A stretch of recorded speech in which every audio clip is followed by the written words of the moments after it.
नमस्कार मंडळी, पुन्हा एकदा स्वागत करतो तुमचं आपल्या एका नवीन व्हिडिओमध्ये. मित्रांनो, आज 2-3 मैदानं चालू आहेत.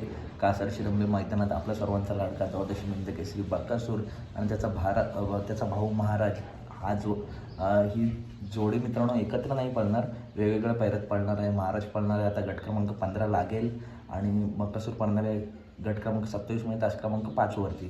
त्याच्यानंतर वेगाचा शेवट सारखा आणि चिक्या मागच्या मैदानात 1 नंबर केला होता.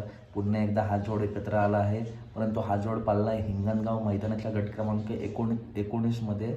STC लाईव्हवरती लाईव्ह प्रक्षेपण व्हिडिओसुद्धा आले आहे, जाऊन बघू शकता. STC लाईव्ह वेगाचा शेवट सारख्या आणि कारुंडा एक्सप्रेसची काही जोडी गटपात झाले. बकासूर गट क्रमांक 27 मध्ये पळताना दिसेल, महाराज गट क्रमांक 15 मध्ये आत्ता पळताना दिसेल. पित्रे लाईव्हवरती बकासूर आणि महाराज ज्या मैदानात पळणार आहे ते मैदान मित्रांनो चालू आहे कासार शिरंबेचं. तर अपडेट आवडल्यास नक्की व्हिडिओ लाईक करा, चॅनलला सबस्क्राईब करा, कारण असेच महत्त्वपूर्ण अपडेट नेहमी आपल्या चॅनलवर देत असतात. धन्यवाद मित्रांनो.